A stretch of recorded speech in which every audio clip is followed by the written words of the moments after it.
Я прошла первые 3 части Devil May Cry. Это была HD Collection, и если это реально HD, то есть с улучшенной графикой, то я даже боюсь представить, что было раньше. Я, честно говоря, думала, что катсцены и графика будет все-таки получше. Однако, как говорится, наши ожидания — это наши проблемы. Я расскажу лишь о том, что мне понравилось, и лично мне, поэтому усаживайтесь поудобнее и наслаждайтесь видосом. Это, по сути, сборник со всех роликов по Devil May Cry, и если вы не смотрели их... Кто не смотрел? Кто не смотрел? То здесь вы найдете много всего интересного. Раз мы начали с графики, то в нее и углубимся вместе с визуалом. Из всех 3 частей, как бы это странно ни звучало, но графика мне понравилась именно в первой. Да, во второй и третьей она была намного лучше, но визуально мне запомнилась именно первая часть. Дело в том, что в третьей была только одна локация, которая мне понравилась, и это Бесстрашные врата. Но остальные места, это по сути была башня, которая крутилась туда-сюда, и какого-то вау-эффекта для меня не было. А вот именно в первой части было огромное количество разнообразных локаций. Сначала мы были в замке, потом немного на корабле, какое-то время побыли в аду, и там было очень прикольно. Потом вернулись обратно, и таким образом я вообще не уставала от мест, потому что они постоянно менялись. Во втором Devil May Cry тоже было много локаций, но визуально они были все одинаковые, и именно поэтому я не впечатлилась от слова совсем. Это не открытый мир, где ты просто бегаешь по всем 3 мирам в поисках сундуков и прочих артефактов. Здесь все-таки благодаря ограниченности локаций ты действительно вглядываешься во все, что находится дальше твоего носа. Именно поэтому локации становятся еще более интересными, и после нескольких частей ты начинаешь их сравнивать. Ага, что-то было здесь, а что-то было там, а какие эмоции у тебя вызывает то или иное место, и таким образом ты выбираешь для себя более идеальный вариант. Сразу скажу, что прям идеальных для меня локаций я еще не видела. Да, мне понравились Бесстрашные врата, действительно очень сильно понравились. Однако они понравились мне лишь на фоне остальных более-менее приемлемых мест. Тот же замок в первом Плачущем мужичке не вызывает каких-то супер эмоций, однако именно вкупе с остальными локациями для меня это именно та часть, которая и выиграла на фоне остальных. Не будем долго тянуть и перейдем к сюжету. Как бы кто ни любил своего обожаемого 3-го Данте, для меня сюжет был очень обычный и наравне со 2-м. Дело в том, что самих катсцен стало больше, добавились всякие примочки, но по сути от 2-й сам смысл ничем не отличается. Тоже какой-то мужик хочет завоевать мир, а вот в 1-м все-таки вышло все намного интересней, потому что мы сражались не с какими-то пешками, а с самим Мундусом. Это вам, знаете ли, не шкет какой-то, это батька ада, который держит у себя в заложниках отца Данте. Выглядит он потрясающе, мощный, сильный и очень крутой, прям вот вообще. Да, катсцены, конечно же, были лучшими именно в 3-м Данте, однако сама история несколько короткая, что я вообще не особо ничего не поняла с этими братьями. Однако на данный момент понятная и относительно законченная история за одну игру вышла именно в начале. И особенно сыграла роль, что главным боссом был не пешка какой-то, а сам Мундус. Если бы не Мундус, то я бы выбрала 3-ю часть. С боссами очень интересная ситуация вышла, так как я не могу выбрать какую-то одну часть из 3, потому что в каждой есть по одному потрясающему боссу, которого я ни на что не променяю. Первый это Мундус, во 2-й это воплощение отчаяния, а в 3-й это клоун. Не Вергилий, не этот странный лысый, а его 2-е альтер-эго, насколько я поняла, это и есть лысый, просто в другом воплощении. Вот клоун как персонаж вообще супер. Жаль, только бои с ним были одинаковые.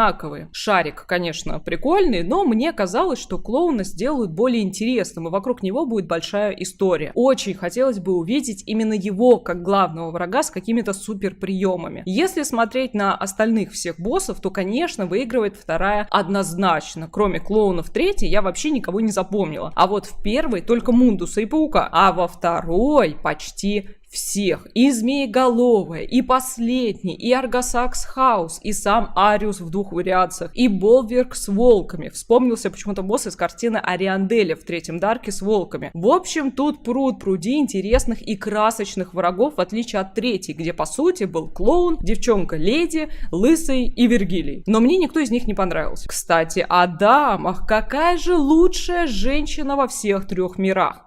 Триш. Триш потрясающая, добрая, нежная. Да, демоны, но кто не без греха. Мне не понравилась леди, потому что она вела себя как пятиклассница. Данте хотел ей помочь и продемонстрировал ей, что намного сильнее девчушки. Однако этот какой-то подростковый пубертат вылез из нее и стал агриться. В чем смысл был вот этих дешманских понтов, вообще непонятно. Поэтому она мне не понравилась. Вроде взрослая, а ведет себя как девчонка, в отличие от Триш, который является демоном. Однако после того, как Данте ее спас, она сразу перешла на его сторону и поняла, что он хороший человек-демон. Больше девочек я не видела, но я уже отдала свое сердце Триш. Она прекрасная женщина. Да, брюнетка посимпатичной, но очень глупенькая. Боевая система — это, конечно, на любителя от слова совсем. Тут все на любителя, но вот боевая система — это прям совсем на любителя. Я не могу сказать, что где-то она мне понравилась больше, потому что каких-то диких отличий я не видела нигде. По сути, я и не особо вглядывалась, но по ощущению все-таки вторая мне больше понравилась. И тут дело не в суперприемах. Понимаете, вторая сделана более резко, и за счет своей резкости я четко видела удары. А в остальных частях все-таки анимации были более размазанные, и я бы даже сказала грязные. Именно благодаря вот этой резкости и четким движениям мне все-таки вторая больше понравилась. А опять же, если говорить про саму систему, то я, например, ее сильно видела лишь в режиме демона. И то не везде. Например, в первой игре вид в режиме демона был потрясающий, но движения я, как таковые, не видела в силу того, что мне было не до этого. Да, например, в третьей добавили анимацию, но опять же, я-то ничего не вижу во время боя, и поэтому во всех частях для меня как анимации, так и приемы вообще не имели никакого смысла. Я понимаю, рассматривать God of War, например, 18-го года, где все детализировано, можно использовать разные примочки, а так, ну, тут есть прокачка, которую я не занималась, и из всех приемов меня интересовал только прыжок в третий, а в первый я просто изучала все подряд, но вообще не заостряла на этом внимание. Поэтому сидеть тут и строить из себя эксперта боевых искусств я, конечно же, не буду. Диалоги, казалось бы, ну точно выигрывает третья часть, а вот нет. Для меня и первая, и третья стоят на одном пьедестале, так как в первой было очень много супер пафосных моментов, от которых я получила огромное удовольствие. А вот в третьей весь пафос превратился во что-то такое юношеское и странное. Да, в третьей Данте — это молодой парень, и все так обыграли, будто с виду он местный дурачок, а на самом деле весь такой из себя мудрец 6 путей. Я таких не люблю. Мне ближе молчаливый Данте в начале. Он постарше, поспокойнее, и при этом может пустить скупую слезу. Я бы не сказала, что это была скупая слеза, он ревел как ребенок. И выглядит это мужественно. Поэтому я отдам предпочтение взрослому Данте. Я вообще жду, когда доберусь до 5-й части, потому что в ней, ну, прям капец какой красивый. Вот они, первые 3 проекта в HD Collection. И какой же именно для меня стал самым любимым? Все-таки первый. Вот это чувство, когда ты только-только начинаешь что-то новое, и тебе еще ничего не известно. Эти супер пафосные диалоги, новый интерфейс, знакомство с Триш. Вот это все создает в твоем сердечке какую-то особую атмосферу, которая несравнима ни с чем. Когда ты открываешь следующие части, то они уже не такие классные, как первые. Такая история не только с Devil May Cry, а также с теми же Dark Souls. Все-таки первая какая-то более родная. Особенно я заметила, что влияет музыка. Например, в первом Данте музыка в магазине купила меня с потрохами. Так же, как и музыка в Храме Огня в Дарке. И именно музыка накладывает какие-то особенные чувства, от которых тебе никуда не деться. Изначально я собиралась поиграть только в 5-й Devil May Cry, однако если уж углубляться, то надо начинать сначала. Однако, несмотря на то, что история Данте мне понравилась, и я ее продолжу, все-таки история Кратоса из God of War мне понравилась больше. Но историю Кратоса я знаю всю до последней игры, а вот Данте я знаю только кусочек. А мне хочется захватить весь пирог, поэтому еще неизвестно, что же для меня будет интересней. Я все-таки считаю, что это только подготовка к 4-й, 5-й частям, и как основа, да, первые 3 потрясающие, но заканчивать на них у меня желания